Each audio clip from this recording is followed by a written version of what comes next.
Hello students, welcome back to my channel. कैसे हो आप सब? उम्मीद करती हूँ बेटा सभी अच्छे होंगे और अपना ख्याल भी रख रहे होंगे। तो बेटा आज हम करने जा रहे हैं अपनी वर्कशीट नंबर 8। ठीक है, वर्कशीट नंबर 8 करने जा रहे हैं बेटा 19 तारीख है, यानी कि मंडे की है। आपकी सोशल साइंस की है, एसएसटी की 7th क्लास की, इंग्लिश मीडियम में है। ओके, तो चलिए स्टार्ट करते हैं बेटा। इसमें क्या करेंगे, आज हम पढ़ेंगे इकोसिस्टम के बारे में। ठीक है, तो इकोसिस्टम होता क्या है उसके बारे में हम पढ़ने जा रहे हैं बेटा। वीडियो को कंप्लीट देखना ताकि आपको अच्छे से समझ आए। अब यहाँ पर आपको बोला है जस्ट थिंक, मतलब कि विचार करो, why are the leaves of cactus plant in the form of the thorns, मतलब कि कांटों के रूप में क्यों होती हैं ये जो कैक्टस प्लांट की जो लीव्स होती हैं। ओके, और why is the camel called ship of the desert, और क्यों इसको मरुस्थल का जहाज बोला जाता है, ऊँट को। ओके, और why are the leaves of the lotus plant flatten, और जो लीव्स होती हैं बेटा प्लांट की, इसकी लोटस वाले की, वो फ्लैट क्यों होती है, मतलब कि बिल्कुल चपटी क्यों होती हैं। ठीक है, जब बाकियों की तरह क्यों नहीं होती। और why are the frog found near the water, और ये पानी के पास क्यों पाए जाते हैं। ठीक है, और ये why do people living in the coastal area mainly eat fish, और जो बेटा तटीय इलाकों के पास रहते हैं लोग, वो ज़्यादातर मछली वगैरह क्यों खाते हैं।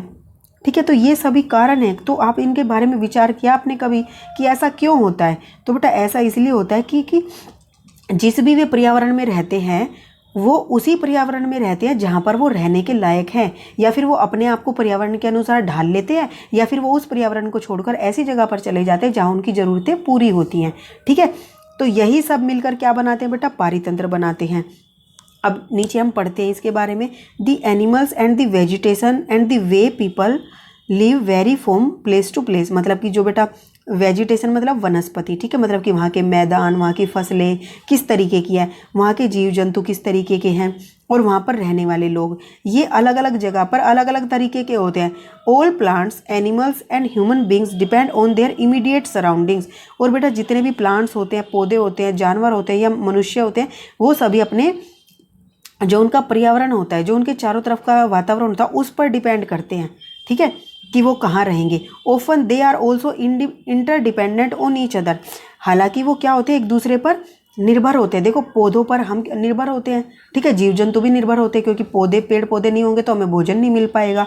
These relation between the living organism as well as the relation between the organism and their surroundings form an ecosystem. ठीक है, तो यही रिलेशन है बेटा जो क्या करता है, लिविंग ऑर्गेनिज्म के और साथ में जो बाकी ऑर्गेनिज्म है और उनके चारों तरफ का जो वातावरण है, उनके बीच में जो संबंध होता है, ये किसका निर्माण करता है, एक इकोसिस्टम का निर्माण करता है। ठीक है, जैसे आपको यहाँ पर दिखाया गया है।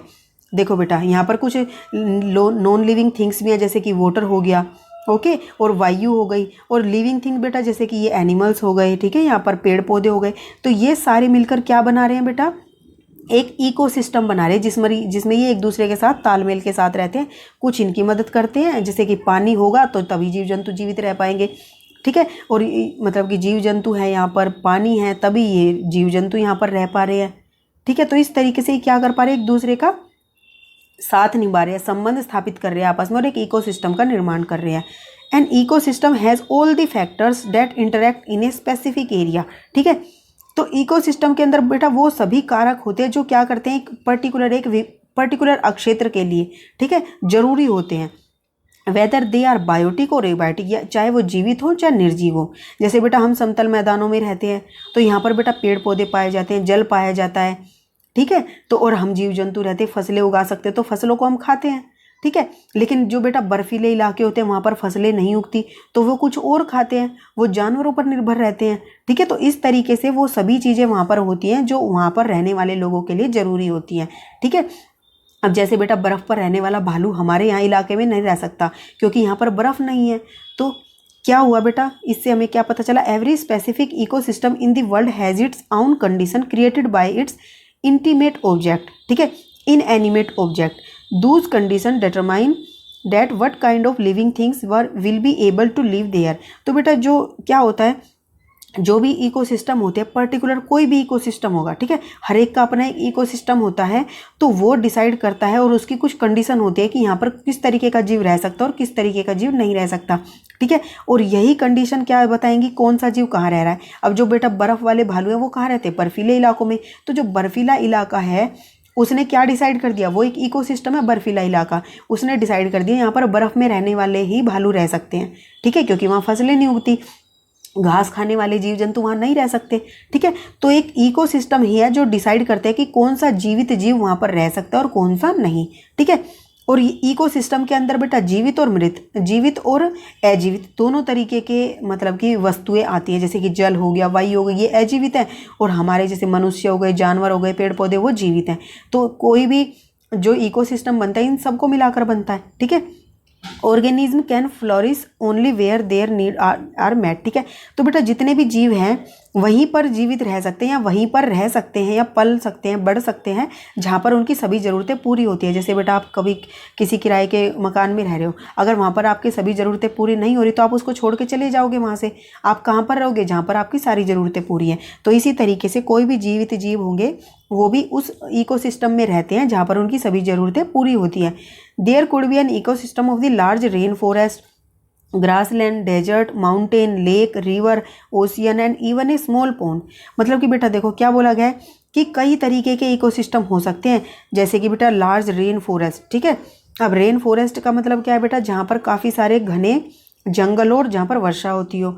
ग्रासलैंड मतलब घास के मैदान हो, उसका भी अपना एक परितंत्र है, मतलब कि इकोसिस्टम है। डेजर्ट यानी कि मरुस्थल का, माउंटेन पर्वत का, झील का, नदी का, समुद्र का, ठीक है। यहाँ तक कि तालाब का भी अपना एक पारितंत्र है, जैसे ये तालाब यहाँ दिखाया है, ठीक है। इसमें ये जीव जंतु रह रहे हैं, ये पेड़ पौधे उग रहे हैं, यहाँ पर जानवर आके पानी पी रहे हैं, तो इन सब ने मिलकर अपना एक इकोसिस्टम बना लिया पॉन्ड का, ठीक है। तो ये किसका मतलब कि इकोसिस्टम है, ecosystem of the pond, okay.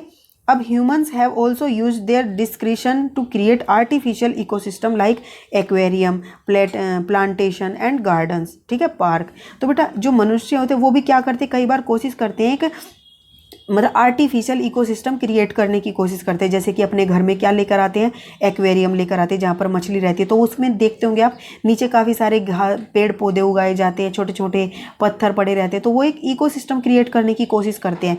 Plantation मतलब घरों में पेड़ पौधे लगाते हैं, तो इससे क्या होता है, पेड़ पौधे लगाने से वो एक इकोसिस्टम क्रिएट करने की कोशिश करते हैं। या गार्डन बनाते हैं, तो वो क्या करते हैं, कृत्रिम तरीके का आर्टिफिशियल एक इकोसिस्टम क्रिएट करने की कोशिश करते हैं अपने चारों तरफ, ठीक है, जिससे उनको भी फायदा होगा।